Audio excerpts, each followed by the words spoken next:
Hello दोस्तों, आप लोगों का स्वागत है इतिहास की दुनिया 99 पे। दोस्तों, आज मैं आपको कुछ ऐसे प्रश्न बताने वाला हूं साइंस के, जीके जीएस के, जो आपके एग्जाम में पूछे गए हैं। तो पूछे हुए प्रश्नों का काफ़ी विस्तारित विश्लेषण के साथ बताने वाला हूं। जैसा कि आप लोग जानते हैं कि मैं कितना डीपली बताता हूं, तो उसी टाइप का प्रश्न आपको करवाया जाएगा। तो चलिए वीडियो को स्टार्ट करते हैं। पहला प्रश्न आपके सामने में है, खाद्यान्न जैसे गेहूँ हो गया, चावल हो गया, मक्का हो गया, बाजरा हो गया, ज्वार हो गया, पूछ रहा है कि इन सब से हमें मुख्य रूप से क्या प्राप्त होता है। तो ये सब क्या है? खाद्यान्न फसल है। तो इनसे क्या हमको प्रोटीन प्राप्त होता है? खाद्यान्न गेहूँ, चावल, मक्का, बाजरा से तो बिल्कुल नहीं। वसा प्राप्त होता है? फैट तो बिल्कुल नहीं होता है। कार्बोहाइड्रेट प्राप्त होता है। क्या होता है? कार्बोहाइड्रेट प्राप्त होता है। और कार्बोहाइड्रेट का दोस्तों कार्य क्या होता है? कार्बोहाइड्रेट का अगर कार्य पूछे तो आपको बताना है कि ऊर्जा देना होता है। क्या होता है? ऊर्जा देना होता है। अच्छा, ये कार्बोहाइड्रेट 3 प्रकार का होता है। कितना प्रकार का होता है? 3 प्रकार का होता है। तो डाइसेक्राइड, पॉलीसेक्राइड और हाँ, डाइसेक्राइड बताना है, पॉलीसेक्राइड और मोनोसेक्राइड। तो मोनोसेक्राइड जो होता है दोस्तों, यही कार्बोहाइड्रेट का प्रकार है। और मोनोसेक्राइड दोस्तों, आपसे एक क्वेश्चन यहाँ से पूछ लिया जाता है कि मोनोसेक्राइड दोस्तों जो खिलाड़ी होता है, पूछा जाता है कि उनके जूस में दोस्तों क्या रहता है। तो आपको बताना है कार्बोहाइड्रेट रहता है। जो जूस पिलाया जाता है, क्रिकेट उर्केट जब खेल होता है तो आपने देखा होगा खिलाड़ियों को लाकर ड्रिंक दिया जाता है। तो उस ड्रिंक में क्या होता है? कार्बोहाइड्रेट आता है। पूछे कौन सा कार्बोहाइड्रेट रहता है? तो मोनोसेकेराइड रहता है। तो खाद्यान्न फसल में दोस्तों क्या उपस्थित रहता है? कार्बोहाइड्रेट उपस्थित रहता है। चलिए बढ़ते हैं हम दूसरे नंबर के प्रश्न की ओर। दूसरा नंबर का प्रश्न है कि दूध का पीएच मूल्य क्या होगा, यानी पीएच मान पूछ रहा है कि दूध का क्या होगा। तो दूध का पीएच मान कितना होता है? तो 6.6 होता है। तो यानी कि आप इनको 7 भी कह सकते हो। कितना कह सकते हो? 7 भी आप कह सकते हो।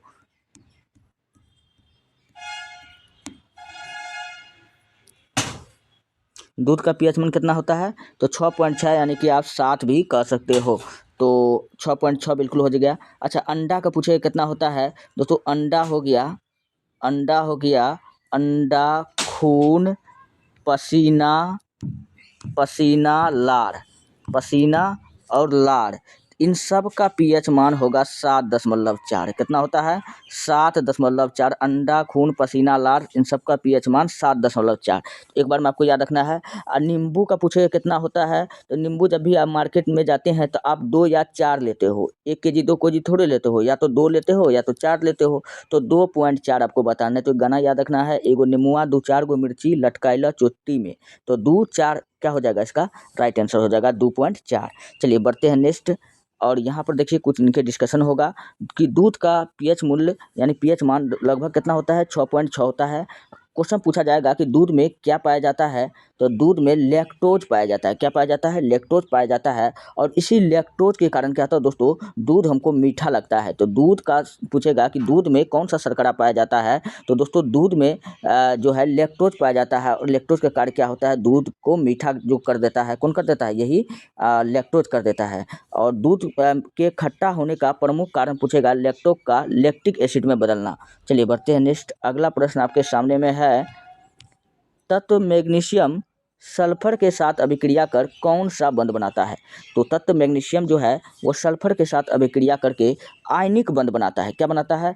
आयनिक बंध बनाता है। तो ऑप्शन नंबर 1 क्या हो जाएगा? बिल्कुल राइट हो जाएगा। चलिए हम आयनिक बंध के बारे में हम लोग जानते हैं। क्या होता है ये आयनिक बंध? तो हम लोग यहाँ पर पहले देख लेते हैं कि मैग्नीशियम सल्फर के साथ अभिक्रिया कर आयनिक यौगिक मैग्नीशियम सल्फाइड। तो मैग्नीशियम सल्फाइड पूछेगा क्या है? तो यह एक आयनिक यौगिक है, इनका निर्माण कर लेता है। और मैग्नीशियम एवं सल्फर के बीच कौन पूछेगा कौन सा बंधन बनता है? तो आयनिक बंधन बनता है। अब क्यों बनता है? चलिए यहाँ पर हम लोग पढ़ लेते हैं। आयनिक बंध में दोस्तों 2 परमाणुओं के बीच इलेक्ट्रॉन का आदान प्रदान होता है। पूछेगा कि किस बंधन में 2 परमाणुओं के बीच इलेक्ट्रॉन का आदान प्रदान होता है? तो आपको क्या बताना है? आयनिक बंधन बताना है। इलेक्ट्रॉन देने वाला तत्व को हम लोग धनात्मक आयन कहते हैं, और लेने वाला को हम लोग क्या कहेंगे? ऋणात्मक कहेंगे। लेगा कौन? जिसके पास कमी होगा तो क्या हो जाएगा? वो ऋणायन हो जाएगा। जो देगा उसके पास में बहुत होगा तो उसको हम लोग क्या कहेंगे? धनात्मक कहेंगे। तो धनायन एवं ऋणायन के मेल से आयनिक बंधन का निर्माण होता है। तो यानी कि आपको बताना है कि धनायन और ऋणायन के मेल से पूछेगा कि कौन सा बंधन उत्पन्न होता है, तो भी आपको क्या बताना है? कि आयनिक बंधन उत्पन्न होता है। चलिए बढ़ते हैं नेक्स्ट। अगला प्रश्न आपके सामने में है, घर का रोशनदान छत के काफ़ी निकट दिया जाता है। दोस्तों घर का रोशनदान छत के काफ़ी निकट दिया जाता है। क्यों दिया जाता है? क्या घर का कचरा फेंकने के लिए दिया जाता है? बात करने के लिए दिया जाता है? क्योंकि गर्म हवा ऊपर उठकर रोशनदान से बाहर निकलती है। हाँ, बिल्कुल यही आंसर आपका हो जाएगा। ऑप्शन नंबर सी बिल्कुल राइट हो जाएगा। अब इस क्वेश्चन के बारे में थोड़ा-सा हम लोग जान लेते हैं इनके पहलू को। तो चलिए हम लोग यहाँ पढ़ते हैं। घर का रोशनदान छत के काफ़ी निकट दिया जाता है क्योंकि गर्म हवा ऊपर उठती है और ऊपर उठकर रोशनदान से बाहर निकलती है। चलिए बढ़ते हैं नेक्स्ट। अगला प्रश्न आपके सामने में है, विटेकर का साम्राज्य है। तो विटेकर इसका पूरा नाम क्या है? R.H. विटेकर। क्या है? R.H. विटेकर। इन्होंने संपूर्ण जीव जगत को 5 भाग में बांटा था। कितना भाग में बांटा था? संपूर्ण जीव जगत को 5 भाग में बांटा था। तो वो 5 भाग कौन कौन था? प्लांटे और एनीमिया जिसको हम लोग कहते हैं, मोनेरा और प्रोटिस्टा, फंगी। तो ये सब क्या था? इन्हीं के बांटे गए 5 भाग का प्रकार था। तो ये सभी क्या हो जाएगा इनका? बिल्कुल राइट हो जाएगा। तो क्वेश्चन पूछा जाता है कि संपूर्ण जीव को 5 भाग में कौन बांट दिया था? R.H. विटेकर। और 2 भाग में पूछेगा कौन बांटा था? तो कैरोलस लिनियस ने बांटा था। चलिए बढ़ते हैं नेक्स्ट। अच्छा, यहाँ विटेकर के बारे में हम लोग थोड़ा यहाँ जान लेते हैं, तब आगे बढ़ेंगे। विटेकर ने सजीव जगत को 5 भागों में बांटा, जिन्हें प्लांटे, एनिमिलिया, मोनेरा, प्रोटिस्टा और फंगी नाम दिया। अतः इस विकल्प के अनुसार ये सभी क्या हो जाएंगे? सत्य हो जाएंगे। सभी आंसर क्या होगा? इनका सत्य होगा। तो ये सभी इसका राइट आंसर था। चलिए बढ़ते हैं नेक्स्ट। अगला प्रश्न आपके सामने में है, झिल्ली से बंधी नलिकाओं, पुटिकाओं और कुंडों की एक जटिल प्रणाली है। तो झिल्ली से बंधी नलिकाएं, पुटिकाएं और कुंडों की एक जटिल प्रणाली पूछेगा कौन है? तो आपको क्या बताना है? Endoplasmic reticulum. क्या बताना है? इसी को हिंदी में क्या कहते हैं? अंतःप्रद्रव जालिका। क्या कहते हैं? अंतःप्रद्रव्य जालिका हम लोग इसको हिंदी में कहते हैं, अंतःप्रद्रव जालिका। और इनके बारे में अगर हम लोग जाने तो चलिए हम लोग जानते हैं कि अंतःप्रद्रव जालिका, एंडोप्लाज्म रेटिकुलम क्या है। तो एंडोप्लाज्म रेटिकुलम एक कोशिकांग है। कोशिकांग कहने का मतलब होता है कोशिका का अंग, जो झिल्ली से बंधी नलिकाओं, पुटिकाओं और कुंडों की एक जटिल प्रणाली है। यह कोशिकाओं में प्रोटीन निर्माण में मदद करता है। क्वेश्चन पूछेगा कि कोशिका में प्रोटीन का निर्माण में कौन मदद करता है? तो आपको क्या बताना है? एंडोप्लाज्म रेटिकुलम करता है। और प्रोटीन की फैक्ट्री पूछेगा हम लोग किसको कहते हैं? तो राइबोसोम को कहते हैं। किसको कहते हैं? राइबोसोम को कहते हैं। और राइबोसोम भी क्या है? कोशिका का अंग है, यानी कोशिकांग है। बढ़ते हैं नेक्स्ट। अगला प्रश्न आपके सामने में है, संयुक्त राष्ट्र पर्यावरण कार्यक्रम UNEP का मुख्यालय कहाँ स्थित है? तो संयुक्त राष्ट्र पर्यावरण UNEP का मुख्यालय कहाँ है? तो ये है केन्या में है। केन्या की राजधानी पूछेगा कहाँ है? तो नैरोबी है। कहाँ है? नैरोबी है। तो ऑप्शन नंबर 1 क्या हो जाएगा? बिल्कुल राइट हो जाएगा। अब UNEP, अब इनके बारे में हम लोग थोड़ा सा जान लेते हैं कि UNEP क्या है। दोस्तों UNEP, इसी को हम लोग हिंदी में कहते हैं संयुक्त राष्ट्र पर्यावरण कार्यक्रम। और इन्हीं का मुख्यालय दोस्तों कहाँ था? नैरोबी यानी केन्या में उपस्थित था। केन्या की ही राजधानी क्या है? नैरोबी है। और इसकी स्थापना की अगर बात किया जाए तो 1972 में UNEP का स्थापना हुआ था, यानी संयुक्त राष्ट्र पर्यावरण कार्यक्रम का। यह पर्यावरणीय मुद्दों पर प्रतिक्रियाओं के समन्वय के लिए जिम्मेदार है और पर्यावरणीय मुद्दों पर क्या करता है? अपना ये रिपोर्ट को प्रकाशित करता है। आपको ये बात याद रखना होगा। चलिए बढ़ते हैं नेक्स्ट। अगला प्रश्न आपके सामने में है, फलों को पकाने के लिए निम्नलिखित में कौन पादप हार्मोन उत्तरदायी होता है? तो फलों को पकाने के लिए कौन सा पादप हार्मोन का ज़रूरत होता है? तो उसका नाम क्या है? एथिलीन। क्या बताना है? एथिलीन होता है। अच्छा, एथिलीन हो गया, ऑक्सिन हो गया, जिबरेलिन हो गया, साइटोकाइनिन हो गया। तो ये सब क्या है? पादप हार्मोन है। क्या है? पादप हार्मोन है। तो फलों को कृत्रिम रूप से कौन पका देता है? एथिलीन पका देता है। और ऑक्सिन क्या करता है कि पेड़ पौधा को वृद्धि में सहायता प्रदान करता है। तो ऑक्सिन हो गया। और जिबरेलिन को दोस्तों हम लोग क्या कहते हैं? फूल खिलाने वाला हार्मोन। क्या करते हैं? इन्हीं की मदद से फूल खिलता है, तो इसलिए इसको हम लोग क्या कहते हैं? फूल खिलाने वाला हार्मोन। और इसका जो खोज है जापानी वैज्ञानिक यूरोसावा ने किया था। चलिए बढ़ते हैं थोड़ा यहाँ से और हम लोग जान लेते हैं इन पादप हार्मोन के बारे में। फलों के पकने के लिए एथिलीन हार्मोन मुख्य रूप से उत्तरदायी होता है? आंसर में मैंने आपको टिक करके बताया ही है अभी। तो ऑक्सिन हार्मोन, और इसके अलावा एक और कौन था? ऑक्सिन हार्मोन ये पौधे में कोशिका के विकास एवं पौधे की वृद्धि में सहायक होता है। अभी जस्ट इसके बारे में बता करके हम आए हैं कि पौधे में वृद्धि में सहायता पूछेगा कौन सा हाँ क्या क्या जिम्मेवार है, तो आपको क्या बताना है? ऑक्सिन हार्मोन जिम्मेवार है। कौन सा हार्मोन जिम्मेवार है? तो ऑक्सिन हार्मोन जिम्मेवार है। यह कैसा हार्मोन है? तो पादप हार्मोन है। दोस्तों अगर आपको वीडियो अच्छा लग रहा है, हेल्पफुल लग रहा है, तब हम हमारे चैनल को सब्सक्राइब कर लीजिए, वीडियो को लाइक कर दीजिए। हर रोज़ क्लास का पीडीएफ आपका टेलीग्राम चैनल इतिहास की दुनिया 99 पर अपलोड हो जाता है, आप वहां से जाकर के पीडीएफ को ले सकते हैं। चलिए बढ़ते हैं फिलहाल नेक्स्ट प्रश्न की ओर। अगला प्रश्न आपके सामने में है, जीन के वैकल्पिक रूपों को क्या कहा जाता है? दोस्तों जीन के वैकल्पिक रूपों को क्या कहा जाता है? तो जीन के वैकल्पिक रूपों को हम लोग एलील कहते हैं। क्या कहते हैं? एलील कहते हैं। तो ऑप्शन नंबर 1 क्या हो जाएगा? बिल्कुल राइट हो जाएगा। अब इन एलील के बारे में मैं आपको यहाँ पर जानकारी देता हूँ, आखिर ये एलील होता क्या है। तो चलिए हम लोग एलील के बारे में जान लेते हैं। जीन के वैकल्पिक रूप को एलील कहा जाता है, जस्ट बता चुके हैं। जीन अनुवांशिकता की मूलभूत इकाई है। अनुवांशिकता की इकाई पूछेगा क्या होता है, तो आपको क्या बताना है? जीन होता है। क्या होता है? जीन होता है। और अनुवांशिकता का अगर पिता पूछेगा कौन है, तो पिता दोस्तों क्या बताना है? ग्रेगर जॉन मेंडल है। कौन है?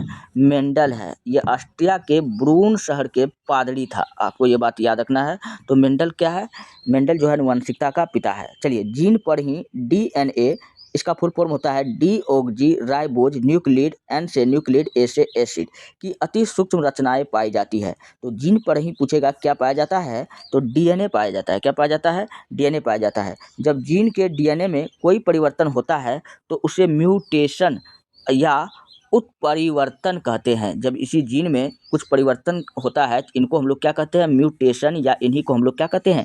जीन कहते हैं। अच्छा म्यूटेशन क्या है मैं आपको बताता हूँ, ये उत्परिवर्तन क्या है इनके बारे में बताता हूँ। दोस्तों अगर क्वेश्चन ये भी पूछा गया है कि उत्परिवर्तन का सिद्धांत पूछेगा कौन दिया था, तो इसका सिद्धांत दिया था ह्यूगो डिग्रीज। कौन दिया था? ह्यूगो डिग्रीज ने दिया था उत्परिवर्तन के सिद्धांत को। और इनके बारे में अगर मैं आपको बताऊं कि म्यूटेशन क्या है, उत्परिवर्तन क्या है। अगर पापा गुस्सा वाला था, बेटा भी गुस्सा वाला हो गया, तो कहने का मतलब उनका लक्षण उसमें मिल गया। इन्हीं को हम लोग क्या कहते हैं? उत्परिवर्तन कहते हैं। और इस सिद्धांत को कौन दिया था? ह्यूगो डिग्रीज ने दिया था। चलिए बढ़ते हैं नेक्स्ट। अगला प्रश्न है, किसी भ्रमणशील वस्तु की चाल 0.6 मीटर पर सेकेंड है, यह चाल निम्नलिखित में से किसके बराबर है? तो किसी भ्रमणशील वस्तु की चाल 0.6 मीटर सेकेंड है, तो यह चाल किसके बराबर है? चलिए यहाँ पर इनका सॉल्यूशन है, तो हम लोग इनके सॉल्यूशन को देखते हैं। तो इनका चाल पहले कितना दिया हुआ है? 0.6 है। तो हमको पता है कि इसको मीटर प्रति सेकेंड में बदलने के लिए हम लोग 18/5 से गुना करते हैं। क्या करते हैं? तो 18/5 से जब इसको हम गुना किए तो 0.06 इंटू 18/5 हो गया। तो यहाँ दशमलव हटेगा तो यहाँ एक तो जीरो आएगा, और ये सब कट हट के कितना होता है? 0.216 होता है। कितना होता है? 0.216 आप लोग करके देख लीजिएगा। और यहाँ पर इसका ऑप्शन नंबर उस हिसाब से क्या राइट होने वाला है, तो 0.216 आपका ऑप्शन नंबर 6 में सी में दिख रहा है। तो क्या हो जाएगा? ऑप्शन नंबर सी क्या हो जाएगा? बिल्कुल राइट हो जाएगा। तो ऑप्शन नंबर सी क्या हो गया? बिल्कुल राइट हो गया। चलिए बढ़ते हैं नेक्स्ट। अगला प्रश्न आपके सामने में है, पृथ्वी के तल से ऊंचाई तक उठाई गई किसी m द्रव्यमान की वस्तु की गुरुत्वीय स्थितिज ऊर्जा होती है। तो पृथ्वी के तल से उठाई गई किसी वस्तु की द्रव्यमान की गुरुत्वीय स्थिति कितना होता है? तो इसका स्थिति कितना हो जाएगा? तो इसका स्थिति कितना हो जाएगा? तो हम लोग देख लेते हैं। यहाँ पर वस्तु का द्रव्यमान m kg है, वस्तु की ऊंचाई मीटर, यानी इसको हम h से सूचित करते हैं। वस्तु में निहित स्थितिज ऊर्जा, ऊर्जा का मात्रक क्या होता है? जूल होता है। जहाँ पृथ्वी का गुरुत्वीय त्वरण क्या है? g है। तो क्वेश्चन क्या पूछा गया है? क्वेश्चन आपसे पूछा गया है कि गुरुत्वीय स्थितिज ऊर्जा होगी। तो गुरुत्वीय स्थितिज ऊर्जा को हम लोग किससे सूचित करते हैं? तो यहाँ पर हम लोग देख सकते हैं जूल। जूल क्या हो जाएगा? जूल हो जाएगा। तो यहाँ ऑप्शन में आप लोग खोज लीजिए कहाँ पर आपको दिख रहा है। तो ऊर्जा का मात्रक क्या होगा? जूल होगा। तो यहाँ पर हो जाएगा, वर्क हो जाएगा, यानी कार्य का मात्रक ये हो जाएगा, ऑप्शन नंबर डी हो जाएगा। चलिए बढ़ते हैं नेक्स्ट। अगला प्रश्न आपके सामने में है, अगला प्रश्न आपके सामने में है, उत्प्लावन बल को डैश डैश रूप के में भी जाना जाता है। तो उत्प्लावन बल को पूछेगा हम लोग किस नाम से जानते हैं, इसको हम लोग क्या कहते हैं? तो इसको हम लोग क्या कहते हैं? तो यहाँ पर चलिए इसका सॉल्यूशन को देखते हैं। उत्प्लावन बल को दोस्तों हम लोग उत्प्रेक्ष बल या उत्प्रेक्ष बल कहा जाता है, इसी को इंग्लिश में अपथ्रस्ट कहा जाता है। तो आपको क्या रखना है, उत्क्षेप बल कहा जाता है। तो यहाँ देख लीजिए आप ऑप्शन में कहाँ पर है आपका ये, तो उत्क्षेप बल कहाँ हो जाएगा, तो ऑप्शन नंबर डी क्या हो जाएगा, बिल्कुल राइट हो जाएगा। चलिए अब यहाँ से हम लोग इनके बारे में थोड़ा और जानकारी ले। किसी तरल द्वारा उस पर तैरते किसी वस्तु पर लगाया गया बल उत्प्लावन बल कहलाता है। किसी तरल पदार्थ द्वारा उस पर तैरते किसी वस्तु पर लगाया गया बल उत्प्लावन बल कहलाता है। आपको क्वेश्चन पूछेगा, पानी में रखी हुई वस्तु तैरने लगता है, यह कौन सा बल के कारण होता है, तो आपको क्या बताना, उत्प्लावन बल के कारण होता है। किसी कारण होता है, उत्प्लावन बल के कारण होता है। इसी उत्प्लावन बल के कारण कोई वस्तु पानी पर तैरती है, अभी जस्ट मैंने आपको बताया, या पानी में डूबती है, पूछेगा ये किस बल के कारण होता है, तो उत्प्लावन बल के कारण होता है। चलिए, तरल का उत्प्लावन बल उस तरल के घनत्व पर निर्भर करता है।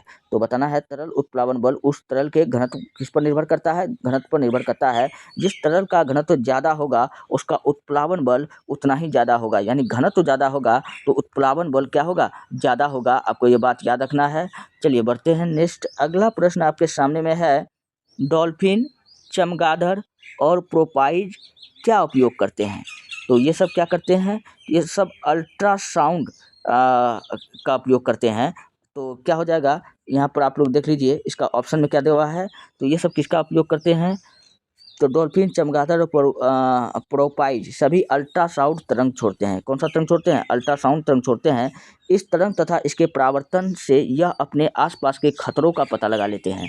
तो इसी के माध्यम से ये लोग अपने आसपास के में कोई अगर खतरा है तो इनका पता लगा लिया जाता है। तो इसका राइट आंसर क्या होने वाला है, अल्ट्रासाउंड तरंग होने वाला है। पीछे मैंने आपको बता दिया दोस्तों। ये रहा आज के प्रश्न, काफ़ी इंपॉर्टेंट प्रश्न था, इससे आगे नेक्स्ट प्रश्न करवाया जाएगा। अगर आपको वीडियो अच्छा लगता है, हेल्पफुल लगता है, तब आप हमारे चैनल को सब्सक्राइब कर लीजिए और वीडियो को लाइक कर दीजिए, जितना हो सके अपने दोस्तों में शेयर कर दीजिए। मिलते हैं नेक्स्ट वीडियो में, धन्यवाद। रोज क्लास का PDF आपका टेलीग्राम चैनल इतिहास की दुनिया 99 पर अपलोड हो जाता है, वहाँ से आप वीडियो का PDF ले सकते हैं।